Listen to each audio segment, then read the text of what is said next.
Hey guys, thank you so much for joining me. So in this lesson, we're going to make it really practical. I'm going to design and plan a yoga class with you. So assuming this is an hour-long vinyasa class that we're having to plan together.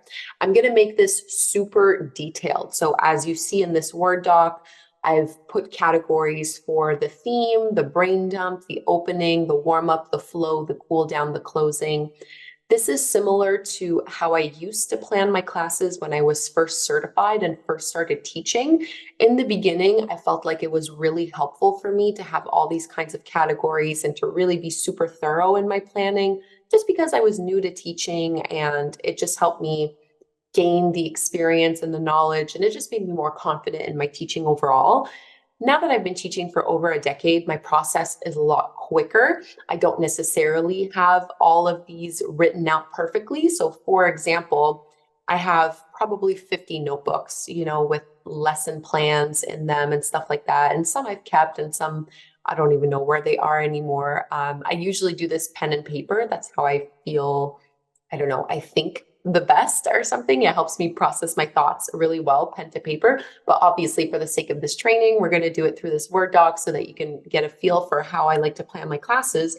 But I wanted to actually show you what my current lesson plans look like. So here's a simple example I found in my notebook. If you go on YouTube, you can probably even find this class. So this was my back pain TLC, like back pain and posture TLC yoga class.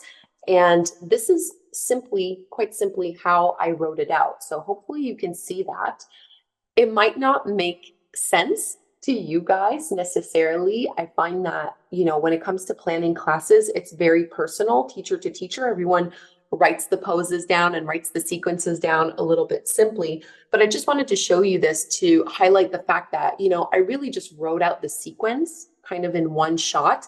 I didn't necessarily go through the trouble of doing the brain dump and writing what I wanted to say in my opening and how I wanted to close my class, just because I've been doing this for long enough now that I kind of know already how that's going to go. So we're going to do it thorough, but be totally okay with the fact that this will get easier and simpler the more that you do it. So this is more so what it looks like for me today when I'm planning my yoga classes. But of course, even in a sequence like this, the first couple lines, like I'm looking here, pretty much all the way up to the cat cow, like this is my warm up. And then once we go back down here, like we go all the way down into a posture meditation. So that's my closing, or that's my cool down. So all the important elements are in here. Okay, that being said, let's go ahead and plan a 60-minute yoga class. I just now picked a theme. I said, let's design a heart chakra 60-minute vinyasa flow class. So tapping into the Anahata chakra. So starting with our brain dump, I'm just going to write 60 minutes here. It's kind of awkward having my microphone in front of my keyboard. I want you guys to be able to hear me. Okay, so if we're thinking about the heart chakra, what are we thinking of? And I'm going to make this bullet point to make it super, super simple. So the first thing that comes to mind is green. I know the heart chakra is associated with the color green. Will I use that in my class? Maybe, maybe not. So I'm thinking compassion, love, let's say Padma Mudra, the Lotus Mudra. I'm thinking backbends, right? I'm thinking heart openers, backbends. So what kind of poses would I want to include in a heart chakra class? Let's go with Sphinx, baby cobra, cobra, upward dog. Maybe I want to do wheel pose. Dancer's pose is a really nice back bending pose. What do you need when you do a back bend? You need open shoulders, you need open hip flexors, you need to target and work on your spine, like strengthening the muscles along the spine. We can do that with locust pose, with bridge pose, some low lunges to open up our hip flexors. And again, like I'm not saying I'm going to use all these poses. This is a brain dump. This is just what I'm thinking of. And we'll see what sticks once we actually build it up together. So maybe a laying shoulder stretch. Personally, I love those. Something else that can be just like clasped hands, forward folds. probably a nicer way to call that, but that's just what I think of. You know, when you clasp your hands behind your back and you fold forward, you can do that in a lot of different poses. What else am I thinking? Let's see. If I wanted to do a heart chakra yoga class, I might do a heart-centered meditation. That could be really nice. Let's see. Yeah, that might be a nice place for me to begin it. I'm just trying to think off the top of my head if there's something else that I feel would be nice or could be just like a nice, let's do puppy pose, I think could be really nice. And child's pose with prayer hands, like reverse prayer, could be really nice. That's a great way to open up the shoulders. Thread the needle. So after we do a bunch of back bends, I know that I like to do some twists. So recline twist will be really nice. Thread the needle is a great twist. Maybe some side bends as well. So maybe like a reverse low lunge is really nice, like exalted low lunge. That's a fun little variation of different pose. Maybe bow pose if I want to throw that in there. So I'll have to decide if I want us to work towards a peak pose or if I just want to keep things fairly leveled out in terms of the flow. Let's see. I might be considering some kind of pranayama technique. I'm trying to think if there's one specifically that I would like. There's none that comes to mind right at this moment that I think I want to include. Perhaps I want to include some affirmations in this class. That's something, if you practice with me, you know that I really like. An affirmation that I think of when I think of the heart chakra. I love myself unconditionally. It'd be a really nice one.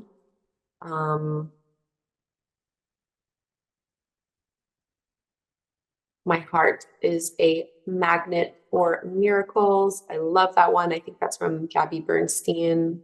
Let's see if I can come up with one more heart-centered, heart chakra affirmation. I have compassion for myself and others. Lovely.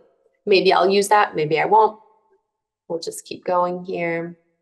Another pose I like to do is the half bow, half locust variation. Love that. Quite challenging, but really nice. Let's see, is there something else? Camel pose could be great. Wild Thing is a great heart opener, can really tap into that heart energy. Standing back bend can be really nice, like a standing camel pose. Let's see. And then maybe I'll want to think of some counter poses. So I have a lot of back bends here. I have a few hip openers, a few shoulder openers, and a few twists. So like a few counter poses, but I might want a few more. So maybe just a regular like straddle forward fold or a wide-legged forward fold could be really nice. So let's start with that. I think this is a good array of poses and ideas to help us start to think about the kind of class that we want to put together when we're thinking about the Anahata heart chakra. So next up, I would go and focus on my opening and my warm-up. So the opening is actually something that I would probably leave until I've built out my sequence, because if you remember in the opening, this is where I really want to introduce the class, introduce the theme, give people an idea of how intense, like what the level is going to be. Is this more for beginners, intermediate, or advanced students? How many props are they going to need? And right now, I don't really know that information because I'm not really sure what I want my class to be about. So if we go back to the brain dump, at this point in time, I would start to look and think, okay, what are the things that I can put together? I'm kind of feeling like I want to build this. Like I really like, for some reason, I like that I thought about this half bow, half locust.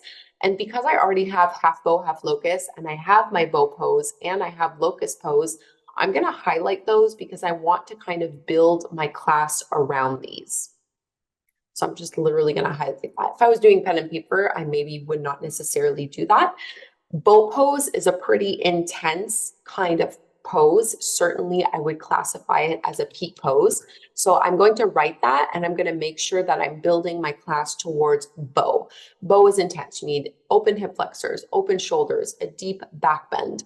So I'm going to remove poses here and things from this brain dump that are other. Like, for example, I'm going to remove wild thing and camel pose because I think those are other peak poses and bow is enough. So I'm not going to want to include that. And wheel, I'm also not going to include. I'm not saying you shouldn't or can't. I'm just saying I think wheel is already a peak pose. And since we already have one, I don't think we need more than that. So I know for sure I want to work with what's left here. So let's say, for example, and you'll probably notice, so I'm going to try to make myself do this in order, step by step. But my true process is to kind of go like, sometimes I'll think of the closing and then I'll go into the flow and then I'll think of the warm up and then I'll do the cool down. So I don't necessarily always make it super linear. It depends, part of this is like, it's like half science, half art, so you kind of have to meet in the middle somewhere. But when I'm thinking of this, okay, I want to build towards a bow pose flow, and this is all about the heart chakra, the heart anahata chakra. So here's what I'm thinking for the warm up. Something that might be really good is to begin in child's pose with prayer hands. So prayer, bending at the elbows and bending down, just so that we're inviting people to feel a bit of a stretch and check in with their shoulders. From there, I would probably take them through a nice cat and cow sequence. It's a classic for a reason. So a few rounds of cat and cow. I'll usually do like ×5, for example. That means how many I would like students to be doing. So child's pose, prayer hands, cat and cow a few times. Let's say after, I would probably go into a tiger pose. So that's one I didn't think about in the brain dump, but now that we're writing it out, I think that would be really nice. It's definitely a variation. It's close to bow pose. It has that same kind of binding action, but it's gentle enough that it works really well to incorporate in the beginning of our class in the warm up. So tiger pose on both sides, and then I probably take people into downward dog.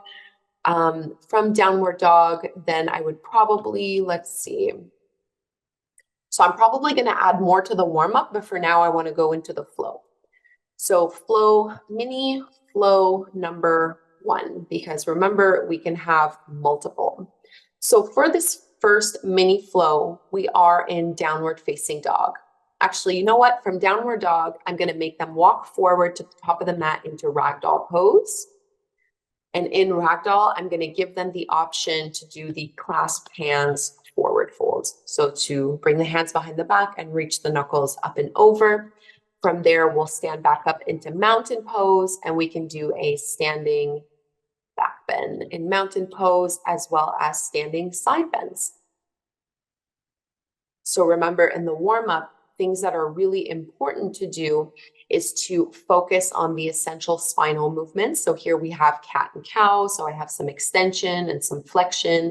And I noticed that I had a lot of flexion and extension, but nothing else. I usually like to have like 3 different kinds of essential spinal movements, which is why I added the side bending pose. So getting people to move laterally. That's what we call lateral flexion. So that can be really nice. So let me just go through this in my head. Child's pose, prayer hands, cat and cow, reach back tiger, downward facing dog. See, like what I'm doing now, this is kind of like marking downward dog. We're going to walk to the top of the mat in ragdoll, clasp hands behind the back, reach over, lift up to mountain pose, standing back bend, standing side bend, standing side bend. From here, I think what would be really nice would be to stand in mountain pose, close eyes, hands to heart. So a heart-centered short meditation. So this is where I wouldn't necessarily write this out, but this would be my opportunity to weave the theme into the class right at the beginning in this warm-up. So now that we've moved our body a little bit, can I ask my students to bring their hands over their heart, to close their eyes in this mountain pose, and to maybe breathe into their heart center. This might be actually, let's go and throw in our affirmations. This is a great opportunity, and I'm just going to copy them over. So while they have their eyes closed and their hands on the heart, they can internally repeat the affirmations to themselves and to make that really true, like heart-based connection. A little bit of formatting. Perfect. And now that looks really good. So I know for me, like because we're doing backbends, I know I can tell that something is missing here from my warm up.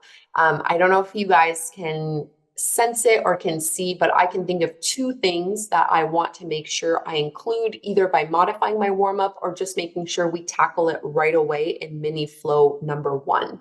So the one thing that I know I'm missing is some kind of hip flexor stretch, something to open up the hip flexors. Because again, remember, we're building up to bow pose and you need to have open hips in order to do this as comfortably as possible.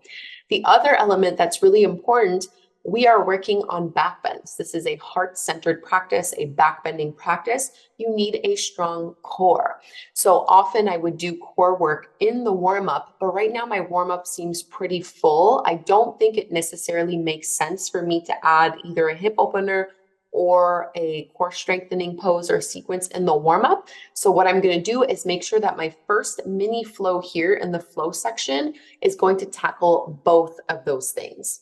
So where did we end up? We ended up in mountain pose. So from mountain pose, I'm going to take people into their first flow. So maybe let's say we're going to have them do 3 rounds of half sun salutations, just so they're warming up a little bit through their body. Of course, you could write out what your half sun salutation means. This is what I mean when I say that everyone plans and writes down poses and sequences super differently. Like for some people, maybe they would say, okay, mountain, inhale, reach your arms up, exhale, fold forward, inhale, halfway lift, exhale, fold, inhale, come back up. That's a little too much for me. I know what I mean when I say half sun salutations, which is why I'm not writing the poses one by one. That would just be too much. What have I done? One sec. There. So 3 rounds of half sun salutations. And then the next time we go into a full sun salutation, I'm going to get them into downward dog.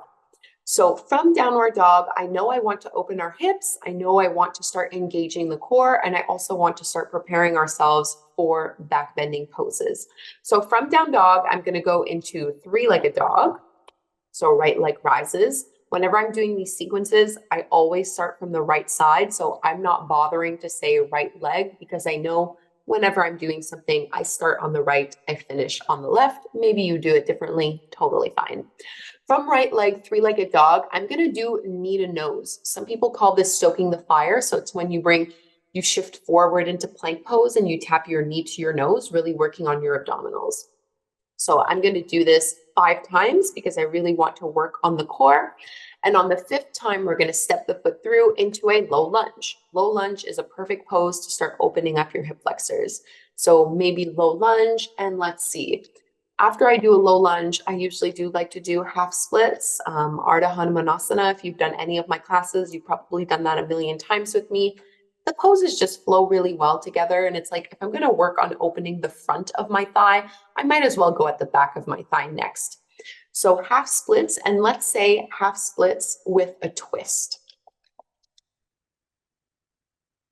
And, this is where sequencing becomes more art, than science. Is like you can have fun with it and you can get creative.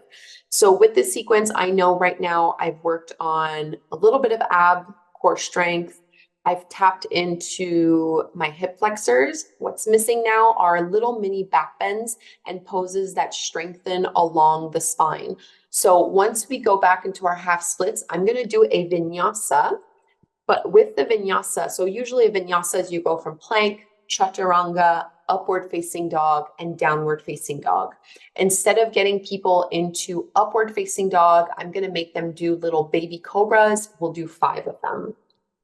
And this is how I tell myself in my notes that I'm modifying my vinyasa. If I have it in parentheses, it means I'm modifying whatever came before it. Again, I don't even know how I ended up doing things this way. That's just the way that I do it. And then we end up in downward dog, ready to do the same thing all over again. So this would be my first mini flow. Let's just go over it again. So 3 half sun salutations, and then they take you downward dog, 3-legged dog, knee to nose times 5. So going forward to plank, and then stepping the foot through into a low lunge on asana, moving back into half splits, a nice open twist in your half splits, and then lowering down for your vinyasa, but doing 5 little baby cobras. So baby cobras, if you remember, it's when you also lift your hands off the mat and squeeze your shoulder blades behind you. So it's only back strength that's lifting you up. This is super important for when we start to go deeper into our back bends. And then we go back into downward dog. I didn't write that because vinyasa always ends in downward dog. Then we're going to repeat the second time.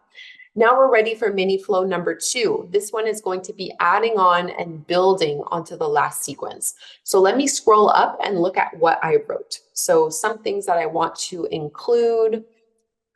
So I've done baby cobra. I'm just going to move it out of the way. Low lunge, that's great. I did that. I did a clasp hand forward fold. Maybe I'll want to do another one. Puppy pose, child's pose, prayer hands. I'm just getting an idea of what my other ideas were here.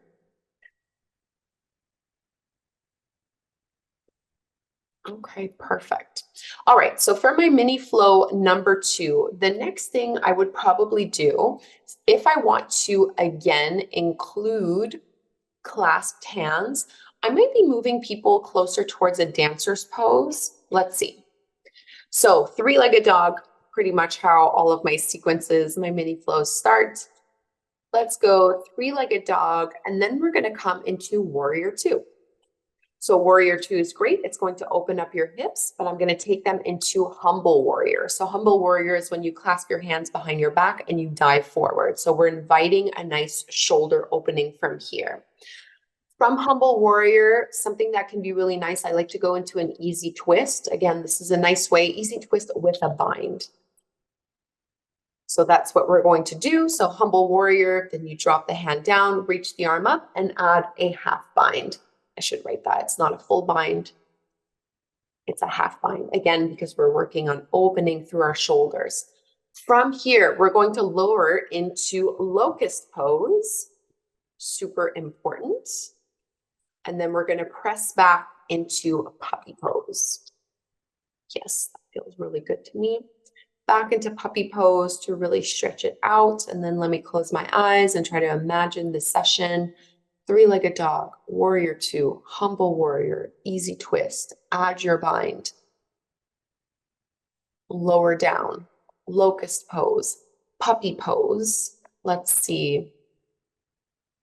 What would I like to do from here?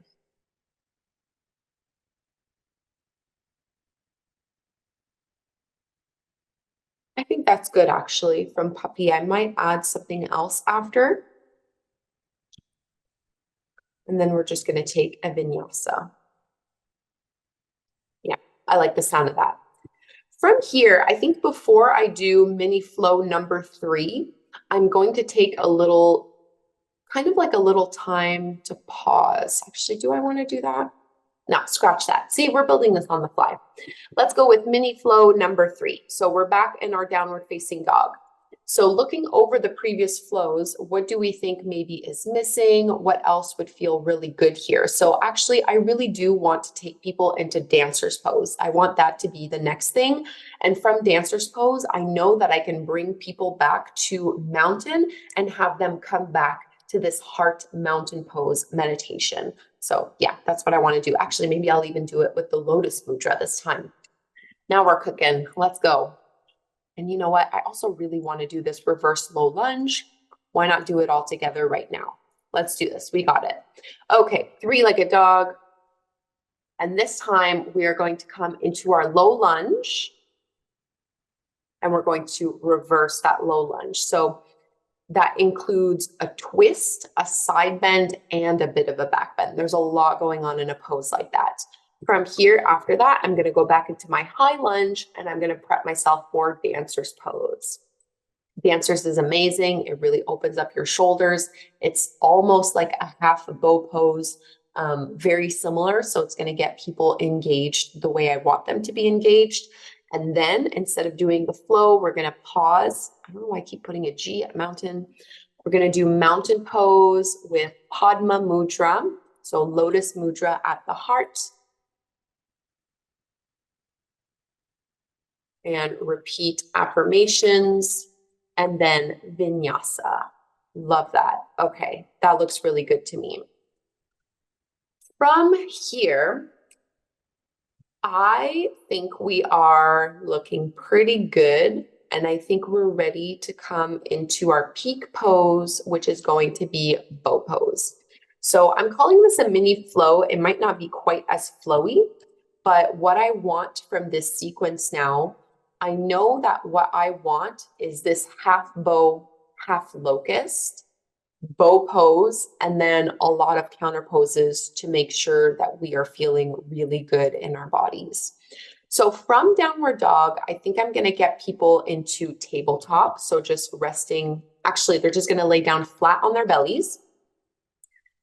I don't actually really need to write that because I'm just going to start my flow with half bow, half locust,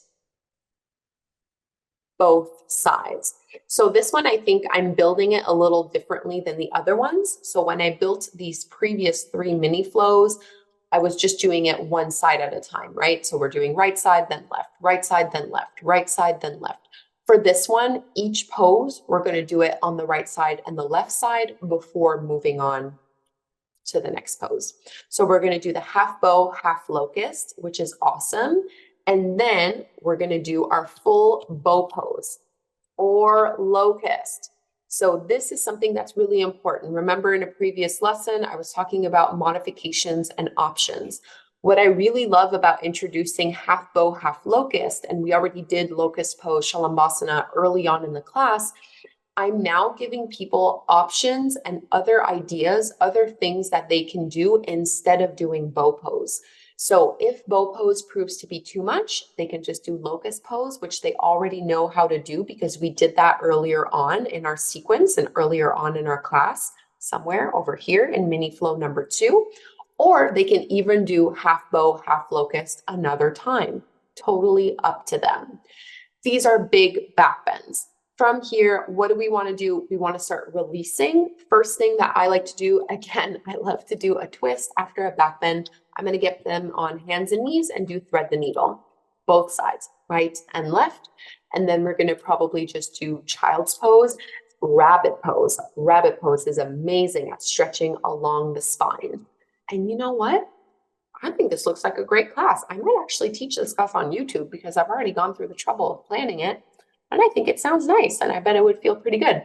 Of course, I have to mark it and I have to go over it myself to make sure that it works in my body before I go and I do that. But let me look. Yeah, this looks really good to me. I think I've done most of what I wanted to do. Now let's move on to the cool down. So something that we haven't done yet that I know I really want to do is the laying chest stretch. Because we are already, so rabbit pose, it's like a kneeling position. It's easy for me to get students to lay down on their bellies. So I think that's what I'm going to have them do. So laying chest opener, both sides. And then I'm probably going to have them flip over onto their backs and come into either knees to chest. Oops, it's not how you spell. Knees to chest or happy baby. What else could feel really nice? Of course, a lovely reclined twist, but is there something else I would like to do before then? I would probably like to do a hip opener. So I'm actually going to come into reclined pigeon pose, just so we can release our hips a little bit here.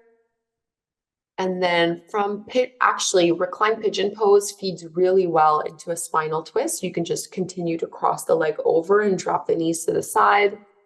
So we're going to do that together. And then, you know what? Before we go into reclined pigeon, I'm going to throw in a little bridge pose, just so we're stabilizing the pelvis, keeping an internal, not internal hip rotation, but just like a neutral pelvis. Bridge pose, then reclined pigeon. Yeah, I think that would feel really nice. Reclined twist, Let's see, is there anything else that I would like to do? This feels pretty good. Stretch out the chest and the shoulders. I'm bringing the knees into the belly to release any tension that might have accumulated in the lower back. Bridge pose to stabilize the pelvis. Pigeon to get into the hips. Twist in order to stretch out the spine. Make sure there's no pain anywhere. That's it. That's all, folks. I'm going to close with corpse pose, Shavasana. Beautiful. Okay, so here we have it with our, and actually I'm going to write here for corpse pose Shavasana. I'm going to do a guided heart chakra visualization. So repeat the affirmations and visualize the green color glowing your heart. Because I do like to bring the color in whenever we're working with chakras and things like that. Okay, so this is our flow. I think this looks really good. Obviously, what's missing now is the opening as well as the closing. So let's start with the opening first. So super simple, you know, introduce myself, introduce the theme. What is it that I want to talk about this theme? This is a class to cultivate self-love and compassion, to tap into the energy of the heart chakra and to release physical tension around our hearts through backbends. That's my intro. What props? This is probably an intermediate level class, I would say, given the nature of some of these poses. If you have them, grab 2 blocks and a strap. Strap is very important for a lot of these poses because we're working on binds. So grabbing, you know, clasping our hand behind our back, reaching for the legs. If you have more limited mobility, you're definitely going to want to be able to loop a strap and use that instead. Blocks, not quite as much. I don't see too many poses where we would really need a block. The strap for sure. I'm just looking through here, but it's always nice for people to have a block. I mean, if they have it, why not use it? But if they don't have one, it's not a deal breaker for this kind of class. They can definitely do this class without any blocks. For closing, I'm going to bring them to a seated meditation, Padma Mudra again, at the heart, chanting Om. Thank you, and we're done. So that's it. This is an idea of how I would plan a yoga class. Of course, it's not normally this detailed. I usually do this a lot quicker, but hopefully this gives you a nice idea. I'm going to put this lower just so we can look at it all together. I hope this gives you a really good idea of what's going on here. I'm being technologically challenged. There you go. I hope this gives you guys a good idea of what a class plan would look like. Didn't take too long, even though we really did it super in depth. I would love to know, what do you think doesn't work in this sequence? What would you change? What would you add? What would you remove potentially? So of course, it's a good idea to go over your poses and think, okay, what do I think might be a problem for certain students? What do I want to be ready with options and modifications? I've already considered my bow pose, the peak pose, not being suitable for everyone. So I know already I can suggest locust pose, or I can make them do half bow, half locust another time. Dancer's pose can be another one that's really quite challenging. So what would you recommend for people if dancer's pose doesn't work? Instead, they might simply work on holding the foot, like rather than going fully into dancer's pose, they might just bend at the knee, reach their hands back and grab a hold of the foot. They might need to use their strap for it. That's perfectly fine. For locust pose, that can be another one that's challenging. Instead, you might get them into sphinx pose or get them into cobra or into their upward dog. Puppy pose can be really hard for a lot of people. It's not necessarily super comfortable on the joints for a lot of students. Child's pose can work just great. Humble warrior, you might need to use a strap. Reverse low lunge. If that doesn't work, they can just do a regular low lunge. I think those are the main ones. So that's kind of what I'm thinking of when I'm thinking about modifications and options. The next part would be for me to get on my mat and mark this whole thing, like kind of go through it on my own, just to see if this makes sense, if this flows really well together, and yeah, kind of take it from there. So hopefully this is helpful. Now let me just super quick, this won't take more than like 10 minutes. I'm just going to show you what it's like when I actually plan a class today. So I don't, bother with writing the headings or anything like that. I just straight up go and I just list everything out. So let me try to think of a theme. You know what? I have to record a 20-minute morning yoga class and I haven't planned it out yet. So let's do that together. 20-minute morning yoga. So 20-minute morning yoga, what do I want to do? I want to start in a short seated meditation. I am then going to, let's do seated side bend plus seated twist. So you go into a side bend, then you go into a twist, and then you repeat on the second side. From there, I'm going to do a butterfly forward fold and seated cat and cow, and then a modified, what's it called? Boat pose. That's my warm up. This is a lot of essential spinal movements, opening a little bit through the hips and getting a little bit of core activation. Into our flow, I'm going to get people into downward dog. And from downward dog, we're going to do three-legged dog. Let's say I want to bring people into a high lunge. And then I want to get them, what do I want to do? Let's do an open arm twist in our high lunge. Transition that into an easy twist. So they drop one hand down, keep one arm up. From this easy twist, they're going to walk to the side of the mat for a wide-legged forward fold. Again, this is just all off the top of my head. Once I mark it, I'm going to be able to really make changes and, see what else I want to add. But just remember, I've been doing this a long time, so that's why I'm like used to planning it this way. Wide-legged forward fold, and let's add another twist here. I like that this is kind of turning into a twisting class. Twists and hips. It's a cool title too, so let's focus on that. Wide-legged forward fold, open arm twist. And I would like to do a pigeon pose, but I think it's too early in the sequence to right away go into that. So instead, we're going to spin back to the top of the mat and take dragon. Dragon pose and vinyasa. Second time, three-legged dog. This time we're going to go into warrior two. We're going to do reverse warrior. We're going to go into, no, I don't want to do triangle. We're going to do exalted, nope. We're going to do extended side angle. And then we're going to do pigeon pose. Perfect. I love that. Extended side angle. Pigeon pose, perhaps with a twist. After my pigeon pose, we'll do a seated twist. And we'll do our full boat pose. Love it. So I'm tying in the elements of my warm-up to this flow. Boat pose, and then I'm going into my vinyasa.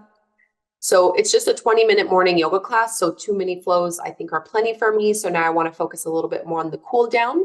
When I'm doing morning classes, I don't cool down too much because I don't want people to fall back asleep.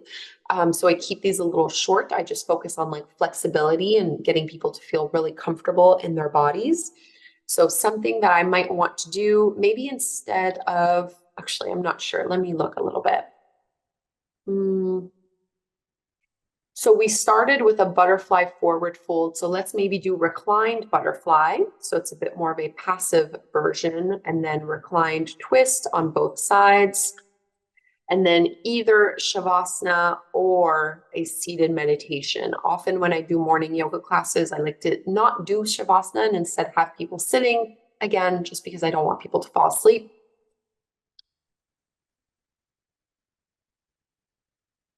Phantom. And there you go. So this is a much more realistic look at how I like to plan and write out my sequences. So I don't necessarily, write the headers and do the brain dump. I kind of do the brain dump in my head. But when I was first starting to teach and really gaining experience, I did do it this way. So I did really go super into depth, super into detail. I hope you guys find this helpful. I hope it's not overwhelming. I know that I talk fast, but you can always rewatch the video. I didn't want to like bore you too much. And I also wanted this to be a really realistic look at how I plan things out. And, I've said it before, but planning, sequencing, writing things out is super personal. Everyone does it a little bit differently. This is just for some reason, I just do this little plus sign, like this pose, then this pose. I've seen other people do it in a variety of different ways. One is not better than the other. Some people draw it out with stick figures. That's amazing. I could never do that in a million years. Um, yeah, that's pretty much it. So thank you for watching this all the way till the end. I hope that this is helpful. And now it's going to be your turn at planning your own yoga class and sharing it with the group. But definitely let me know, what did you like about these sequences, especially the first one. You don't have to worry so much about the morning yoga one, but this heart chakra one that we really went through in depth, what would you change? What would you add? What would you remove? What works? What doesn't work? All feedback is super welcome. It's all good, totally fine. Okay, thank you for watching and have a great day. We'll connect very soon in the next module.